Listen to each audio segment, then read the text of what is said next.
Hi guys, this is Manish Kumar. Welcome to my channel short notes by MK. तो guys, इस channel पर आपको UPSC से रिलेटेड इंपॉर्टेंट शॉर्ट नोट्स मिल जाएंगे। और गाइस, अगर आपको जो ये नोट्स है वो पीडीएफ फॉर्म में चाहिए तो आप मेरे टेलीग्राम चैनल पर भी जो है ज्वाइन हो सकते हैं। लिंक आपको डिस्क्रिप्शन में मिल जाएगा, वहाँ पर आपको ये सारे नोट्स मिल जाएंगे। तो गाइस, आज की इस वीडियो में मैं आपको कॉलेजियम सिस्टम के बारे में बताऊँगा। टॉपिक आपका पॉलिटी के प्रोस्पेक्टिव से काफ़ी इंपॉर्टेंट हो जाएगा, तो आप इसे अपने सिलेबस से ईजिली रिलेट कर सकते हो। तो गाइज, ये एक सिस्टम है। यहाँ पर क्या होता है, हम लोग जजेस का अपॉइंटमेंट करते हैं। तो एक क्वेश्चन ये भी बन जाता है कि जजेस को कैसे अपॉइंट किया जाता है। तो जजेस को अपॉइंट करने के लिए भी यहाँ पर कॉलेजियम सिस्टम का इस्तेमाल किया जाता है।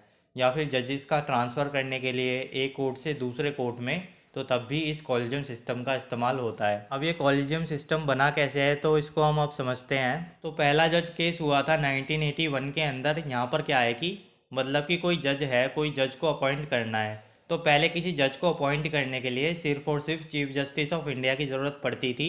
चीफ जस्टिस ऑफ इंडिया यहाँ पर रिकमेंड करते थे कि भाई एक जुडिशियल अपॉइंटमेंट होना है, और जज को अपॉइंट कर लिया जाता था। लेकिन इससे बात बन नहीं रही थी, क्योंकि गाइज यहाँ पर सिर्फ और सिर्फ एक व्यक्ति के पास ये पावर्स देखने को मिलती थी। सिर्फ चीफ जस्टिस ऑफ इंडिया के पास ये सारी पावर्स थी। तो ये एक तरीके से ये डोमिनेंट रोल क्रिएट कर रहा था चीफ जस्टिस ऑफ इंडिया के लिए। तो ये एक तरीके से ठीक नहीं लग रहा था कि इतने बड़े पद के लिए सिर्फ एक व्यक्ति का रिकमेंडेशन होना। तो इसको देखते हुए आगे बढ़ते बढ़ते हम लोगों ने देखा कि 1993 में हम लोगों को इसको थोड़ा सा आगे बढ़ाना होगा। तो 1993 के अंदर खासकर सेकंड जज केस आया। मतलब कि यहाँ पर सुप्रीम कोर्ट ने इंट्रोड्यूस कर दिया कॉलेजियम सिस्टम। खासकर 1993 में कॉलेजियम सिस्टम हमारा इंट्रोड्यूस हुआ। यहाँ पर क्या हुआ कि जो हमारे चीफ जस्टिस ऑफ इंडिया हैं, क्योंकि आपने देखा कि पहले 1993 से पहले जजेस को कौन अपॉइंट कर रहा था, हमारे chief justice of India appoint कर रहे थे, जो कि आज के समय में एन.वी. रमन साहब हैं। उस समय में कोई और रहे होंगे। अब यहाँ पर क्या हुआ कि जो सुप्रीम कोर्ट है उसने क्या करा, यहाँ पर जैसे ही सिस्टम को अप्रूव किया तो जो चीफ जस्टिस ऑफ इंडिया है इनके साथ साथ और भी व्यक्ति होंगे। मतलब कि 1993 में ये बोल दिया गया कि चीफ जस्टिस ऑफ इंडिया के साथ साथ दो और सीनियर जजेस होंगे। तो ये तीन लोग मिलकर जो है जुडिशियल अपॉइंटमेंट करेंगे या फिर ट्रांसफ़र करेंगे जजेस का। ये यहाँ पर 1993 में हुआ। लेकिन कहानी और आगे बढ़ती रही, पर इससे भी बात नहीं बनी। उसके बाद थर्ड जज केस आता है 1998 में। यहाँ पर क्या हुआ, सुप्रीम कोर्ट यहाँ पर फिर से कुछ बोलता है कि अभी भी जो है तीन मेंबर में बात बन नहीं रही है। तो एक तो हमारे जो है चीफ जस्टिस ऑफ इंडिया हैं ही, साथ ही जो है दो सीनियर मोस्ट जजेस भी हैं। मतलब कि तीन मेंबर तो ऑलरेडी हैं। अभी यहाँ पर जो है सुप्रीम कोर्ट ने ये बोला कि अब यहाँ पर जो है तीन से जो है बात बन नहीं रही है, हम इसको 5 मेंबर की बॉडी बनाएंगे। तो इसके अंदर टोटल कितने मेंबर कर दिए गए, 5 मेंबर कर दिए गए। एक तो हमारे चीफ जस्टिस ऑफ इंडिया रहेंगे और 4 जो है हमारे सीनियर मोस्ट जजेस यहाँ पर देखने को मिलेंगे।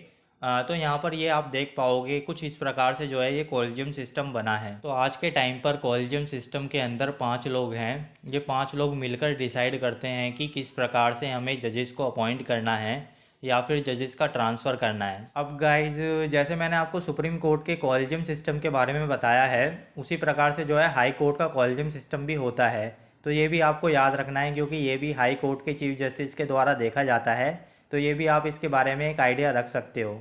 तो यही सारे जो कॉलेजियम सिस्टम है पूरा का पूरा काम करता है, इसके बारे में आप लोग समझ सकते हो। अब यहाँ पर प्रोसेस क्या है, तो इसके बारे में हमें समझना होगा।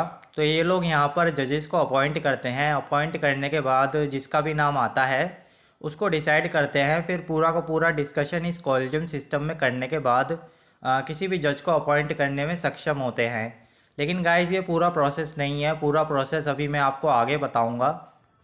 अब गाइज, सुप्रीम कोर्ट के जज को अपॉइंट किया जाता है चीफ जस्टिस ऑफ इंडिया और बाकी सीनियर जजेस के द्वारा। लेकिन चीफ जस्टिस ऑफ इंडिया को कौन अपॉइंट करता है, तो अब हम इसके बारे में पढ़ेंगे। तो जो हमारे प्रेसिडेंट ऑफ इंडिया हैं वो हमारे चीफ जस्टिस ऑफ इंडिया को अपॉइंट करते हैं। चीफ जस्टिस ऑफ इंडिया के साथ साथ जो दूसरे सुप्रीम कोर्ट के जजेस होते हैं उनको भी यही अपॉइंट करते हैं। तो अब आप कहोगे कि अभी तो आपने बोला था कि जो जजेस होते हैं उनको यहाँ पर कॉलेजियम सिस्टम अपॉइंट करता है। तो गाइज, जैसा कि मैंने अभी आपको बताया था कि ये पूरा प्रोसेस नहीं है। तो कॉलेजियम सिस्टम यहाँ पर सब कुछ देखने के बाद यहाँ पर एक रिकमेंडेशन दे देगा। रिकमेंडेशन देने के बाद यहाँ पर आप कह सकते हो आगे का काम जो हमारे प्रेसिडेंट ऑफ इंडिया हैं वो करते हैं। तो ये पूरा प्रोसेस है। जो प्रेसिडेंट ऑफ इंडिया हैं वो चीफ जस्टिस ऑफ इंडिया को अपॉइंट करते हैं। चीफ जस्टिस ऑफ इंडिया के साथ साथ सुप्रीम कोर्ट के जजेस को भी अपॉइंट करते हैं। तो गाइज अगर मैं आपको सिंपल भाषा में बताऊं तो कॉलेजियम सिस्टम सिर्फ एक रिकमेंडेशन देता है। एक्चुअली में हमारे president of India he chief justice of India and supreme court के जजेस को अपॉइंट करते हैं। तो इसके बारे में आपको याद रखना है। अब गाइज जैसे कि मैंने अभी आपको बताया कि सुप्रीम कोर्ट के जज के लिए कॉलेजियम सिस्टम रिकमेंडेशन देता है, पर क्या चीफ जस्टिस ऑफ इंडिया के लिए भी कोई रिकमेंडेशन आता है क्या? तो हाँ guys, chief justice of India के लिए भी एक रिकमेंडेशन आता है। जैसे कि फॉर एग्जांपल गाइज अगर मैं आपको बताऊं, आज के समय में हमारे chief justice of India NV. Raman साहब हैं। इनसे पहले कोई और चीफ जस्टिस ऑफ इंडिया हुआ करते थे, तो उनका रिकमेंडेशन होता था कि हाँ इन्होंने यहाँ पर बोला होगा कि हाँ एन.वी. रमन साहब सही हैं चीफ जस्टिस ऑफ इंडिया बनने के लिए। तो रिकमेंडेशन पहले वाले चीफ जस्टिस ऑफ इंडिया का भी होता है। साथ ही साथ यहाँ पर गाइज एक सीनियरिटी भी देखी जाती है कि हाँ कोर्ट के अंदर कि किस प्रकार से यहाँ पर कोई जज कैसा सीनियर है, मतलब सीनियर बेसिस पर उसको कितना एक्सपीरियंस है, कितने लंबे समय से वो यहाँ पर प्रैक्टिसिंग कर रहा है इन सारी चीज़ों की। देन इसके बेसिस पर भी क्या होता है कि जो चीफ जस्टिस ऑफ इंडिया होते हैं वो बनाए जाते हैं। अब चीफ जस्टिस ऑफ इंडिया के बारे में डिस्कस किया, अब सुप्रीम कोर्ट के जजेस के बारे में डिस्कस करते हैं। तो जो सुप्रीम कोर्ट के जजेस हैं यहाँ पर इनको अपॉइंट किया जाता है जो हमारे कॉलेजियम सिस्टम है उसके थ्रू। कॉलेजियम सिस्टम के अंदर चीफ जस्टिस ऑफ इंडिया हैं प्लस 4 सीनियर जजेस और भी हैं। तो ये 5 मेंबर की बॉडी है जो कि मिलकर डिस्कस करती है और फिर यहाँ पर किसी भी जज को अपॉइंट करती है। तो इसके बारे में आपको याद रखना है अपॉइंट किस प्रकार से होते हैं। तो ये जो पूरा सिस्टम है ना, ये एक रिकमेंडेशन तैयार करता है और रिकमेंड करता है लॉ मिनिस्टर को। लॉ मिनिस्टर आगे कहानी पहुंचाते हैं प्राइम मिनिस्टर तक और प्राइम मिनिस्टर एडवाइस करते हैं प्रेसिडेंट को कि इनको अपॉइंट करना चाहिए या नहीं करना चाहिए। देन फाइनली यहाँ पर प्रेसिडेंट यहाँ पर सुप्रीम कोर्ट के जज को अपॉइंट करते हैं। अब गाइज मैं आपको एक और चीज़ के बारे में बताना चाहूँगा कि जो ये सुप्रीम कोर्ट का कॉलेजियम सिस्टम है ये हेड किया जाता है चीफ जस्टिस ऑफ इंडिया के थ्रू। और गाइज हाई कोर्ट के जो कॉलेजियम सिस्टम होता है वो हेड किया जाता है हाई कोर्ट के चीफ जस्टिस के थ्रू। तो इसके बारे में भी आपको याद रखना है। उसके बाद हमारे संविधान में ये कहाँ पर लिखा है, तो संविधान में आर्टिकल 124 क्लॉज 2 के बारे में आप पढ़ सकते हो, जहाँ पर सुप्रीम कोर्ट के बारे में चर्चा हुई है कि यहाँ पर किस प्रकार से सुप्रीम कोर्ट के जजेस को अपॉइंट किया जाता है, जो कि आपको पता चल ही गया है। अब उसके बाद जो आर्टिकल 217 है यहाँ पर भी आप देख पाओगे हमारे संविधान के अंदर यहाँ पर भी हाई कोर्ट के जजेस के बारे में भी चर्चा की गई है। इसके बारे में भी हमने डिस्कस किया है।